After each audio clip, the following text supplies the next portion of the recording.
pertemuan pertama membahas tentang pendahuluan dan tujuan mata kuliah Manajemen Desain Komunikasi Visual. Tujuan utama dari mata kuliah Manajemen Desain Komunikasi Visual adalah mengajarkan cara merencanakan, mengorganisir, dan mengelola proyek desain komunikasi visual.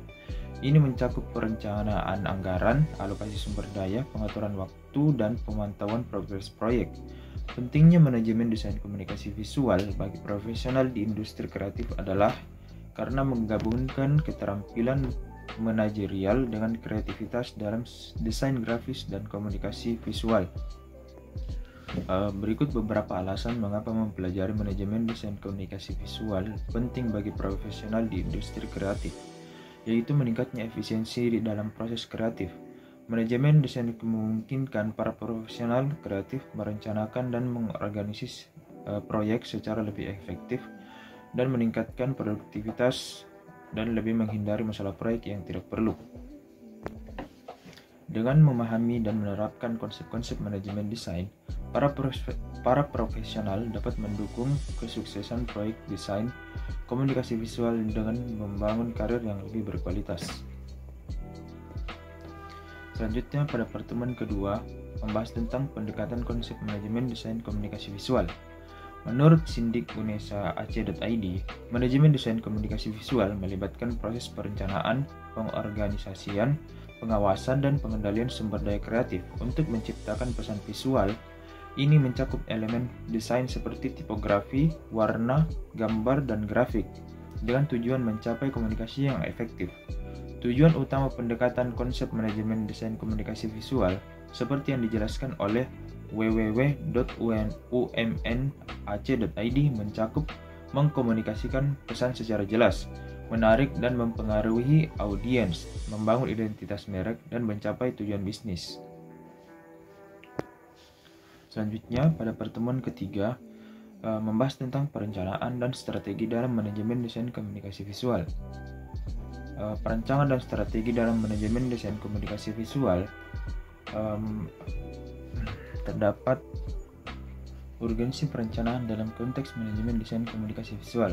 Perencanaan memiliki peran krusial dalam mencapai tujuan desain, membantu menetapkan langkah-langkah untuk mencapai tujuan, identifikasi audiens, dan pengembangan konsep sesuai kebutuhan.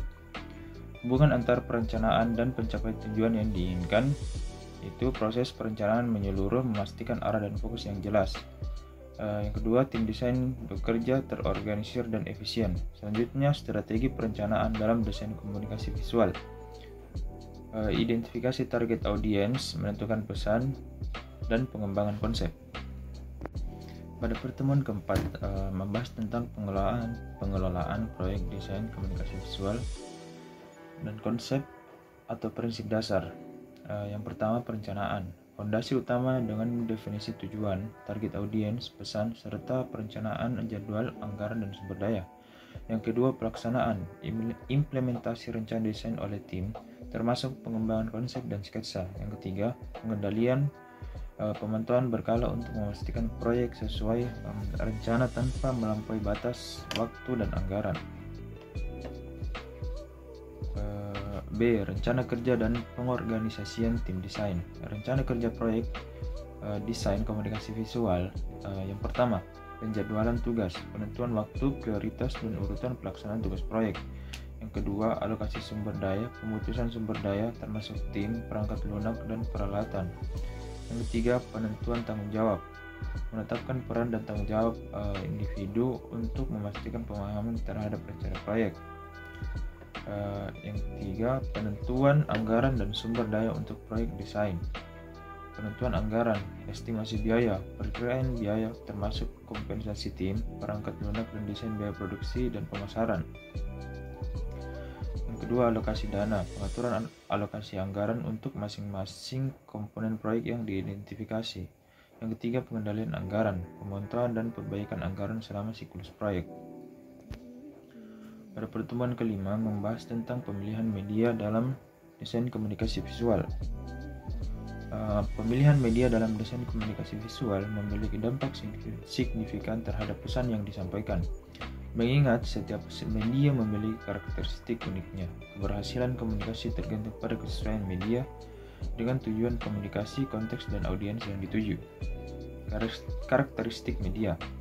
Yang pertama, media cetak seperti brosur, majalah, poster, dan media digital, website, media sosial, video, memiliki perbedaan karakteristik. Berikut beberapa pertimbangan pemilihan media. Yang pertama, faktor-faktor seperti target audiens, konteks komunikasi, dan tujuan komunikasi memainkan peran kunci dalam pemilihan media. Yang kedua, preferensi dan kebiasaan konsumsi media audiens. Sasaran harus dipertimbangkan. Dan yang ketiga, konteks penyampaian pesan dapat mempengaruhi pemilihan media. Contohnya, media cetak mungkin lebih efektif untuk kampanye lokal daripada media digital. Selanjutnya, pada pertemuan ke-6 membahas tentang pengendalian waktu dan manajemen proyek desain.